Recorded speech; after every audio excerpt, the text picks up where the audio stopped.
Welcome everyone to Entrepreneurs Coloring Outside the Line, and today we have with us Jeet Banerjee. Jeet is a 21-year-old serial entrepreneur.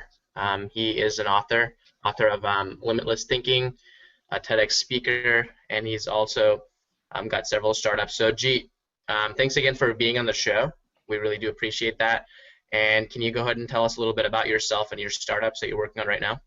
Yeah, absolutely. Thanks so much for having me. And yeah, definitely. So I'm working on a couple different startups right now. The first company being Statfuse. And what we essentially do with Statfuse is we're a platform that enables like high school students and community college students to kind of get into their dream school. So we kind of calculate their odds of getting into a specific school, give them college recommendations, scholarships, and all these different tools to help them essentially hack the college admissions process.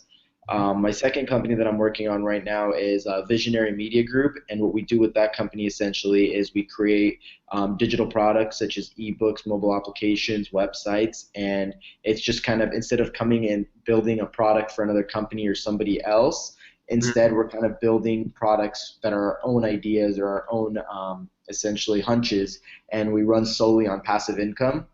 And then the third project kind of falls under Visionary Media Group, but we're trying to really get that to blow up, and it's called dailymondo.com. And what we do there is we're kind of trying to be like the BuzzFeed for motivation. So there's all these platforms out there that are constantly feeding people quizzes and fun and entertainment and celebrity gossip, but we've never seen that go-to platform for motivation, inspiration, and taking your life to the next level. So it's a platform where greatness thrives, and we try to share the greatest content on the web. So those are the three startups I'm working on.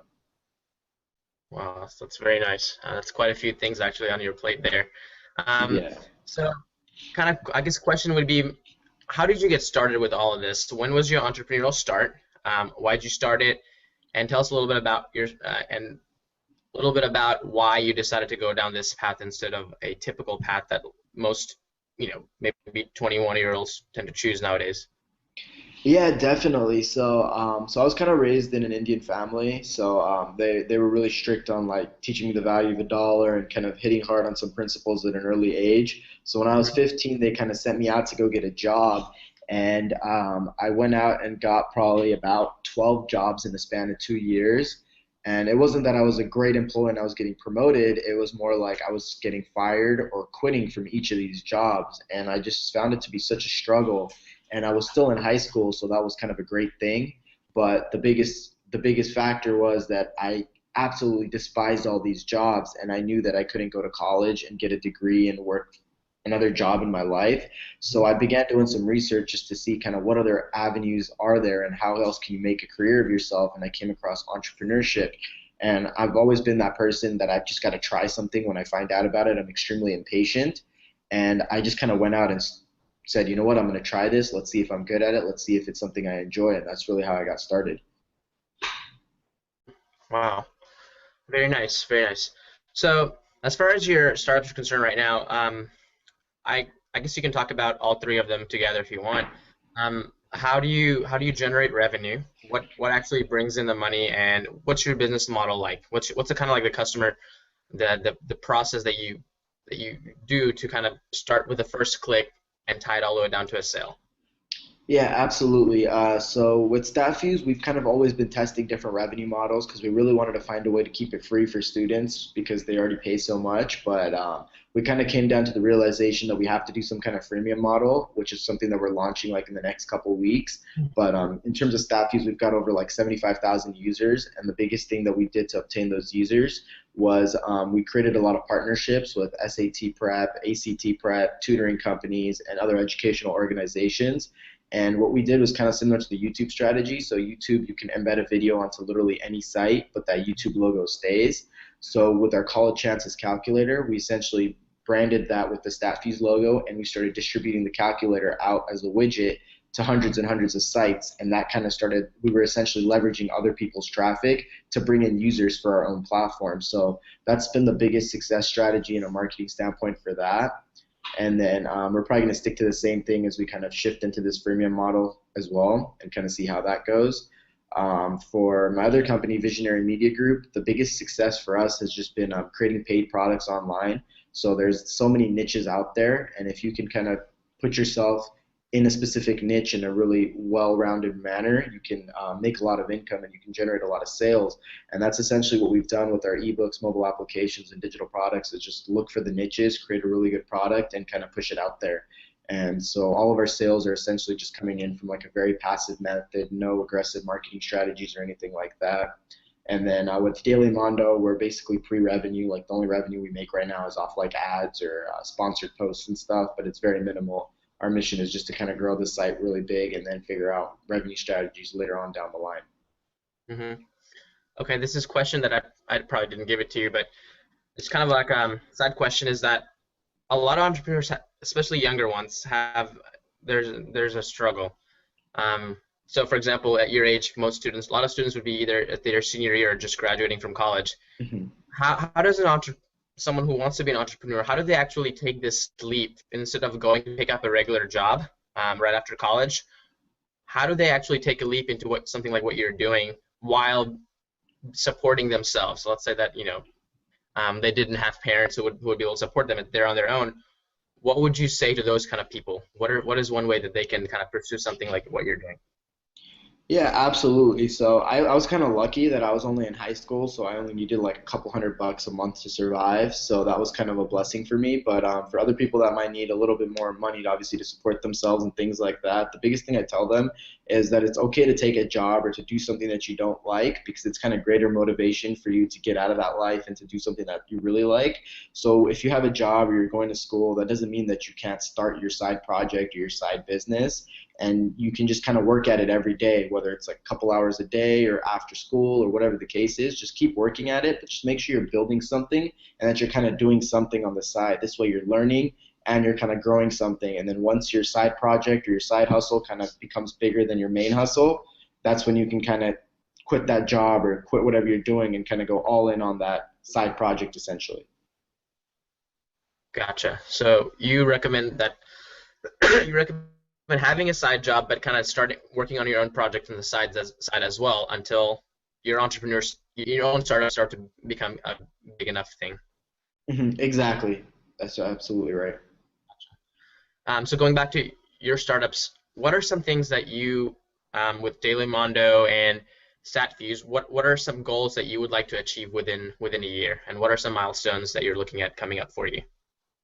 Yeah, absolutely. So goals for kind of staff use, we've kind of had this project for a while, but we've never really been able to generate like an incredible amount of revenue with it. So in 2015, we would definitely like to generate at least $500,000 in revenue off of the freemium model and really kind of grow this thing.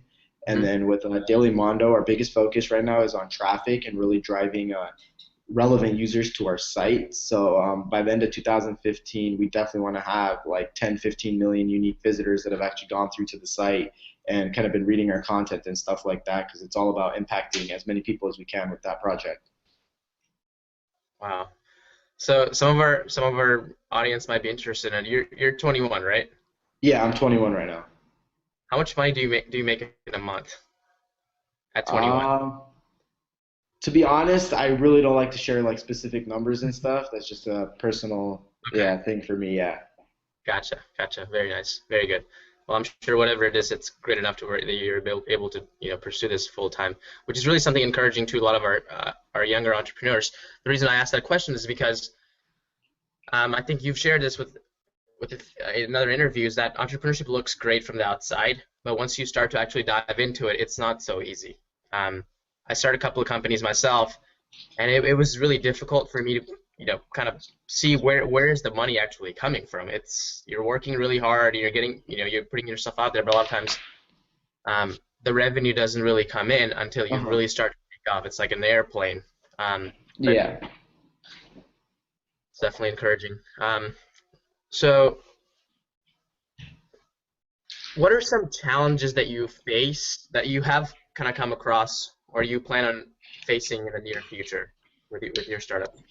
Yeah, absolutely. So I think the biggest challenge for me has probably been figuring out how to scale my businesses, especially with like Visionary Media Group and stuff like that. When you're kind of mass creating these products, it's kind of a very hard, I guess, division because you want to keep creating products and stuff like that, but you've got to keep your other products in the niches ranking high, making the same sales and stuff like that. So That's probably been like the biggest challenge for me in all my businesses is just finding a way to scale it where it makes sense, where you're not losing money and your expenses aren't going up drastically. So I'd probably say that's been the biggest struggle. Gotcha. There you go. So we have one more question, and we asked this of all of our interviewees. Um, Mhm. the goal of this show is to basically encourage young people, particularly people that are in, nearing their junior or senior year in college or just graduated college, to go ahead and start to think about how they can start their own projects, whether it's a Mhm. company that they want or it's just their own idea or for an app or maybe a website that they just go out there and just launch it and throw it out there. But again,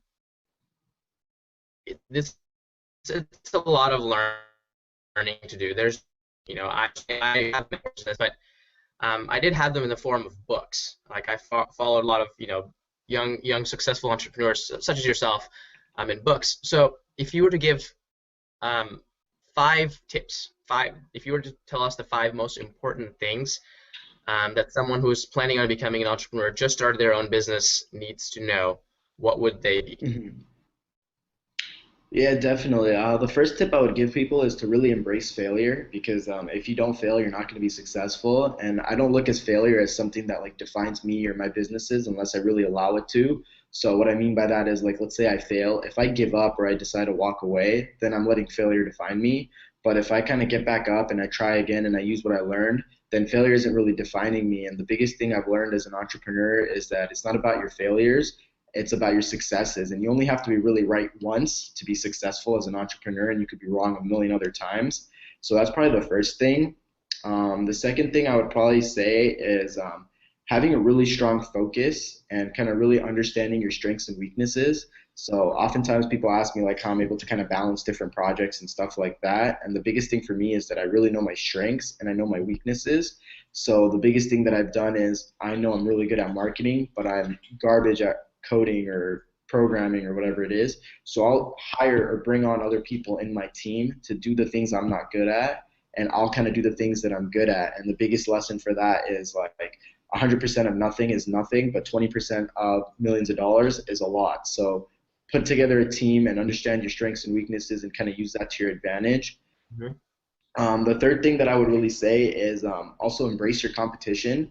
Like the biggest thing that we did with Statfuse was we wanted to be friends with our competitors. So instead of blasting them or finding a way to take them down, we thought, hey, we have these competitors. How can we use them to our advantage and give them a benefit too? So a lot of people like to kind of bad talk their competitors and stuff, but I think competitors are great because you can learn from them, you can partner with them, and you can create these relationships that can oftentimes help both of you that you wouldn't be able to have if you didn't have competitors.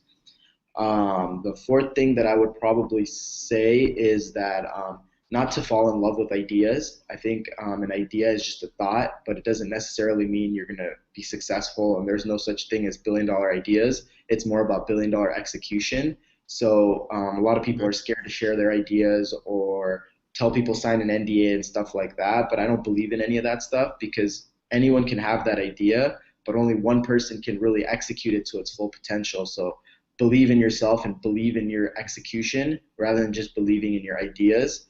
And the last thing that I would tell people is to kind of chase their passions and not the money.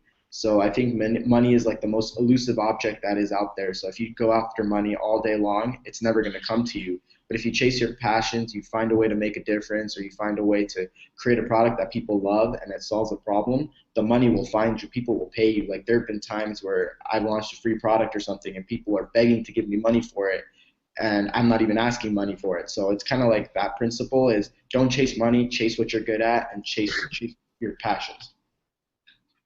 That's some really great advice. I especially like the one that you said about execution. Mhm. I think that's the biggest thing that sets apart successful people, successful entrepreneurs from unsuccessful ones is just the simple really being able to execute. A lot of times, I think with a new startup, for example, with our my project, with my team, what we have is launch dates. We know that we're going to launch a product or a new release on this date. Um, Whatever we have, we're just going to throw it out there on that date. Instead of waiting for, oh no, we haven't fixed this last part, let's push it back by by a week or by a couple of months or something like that.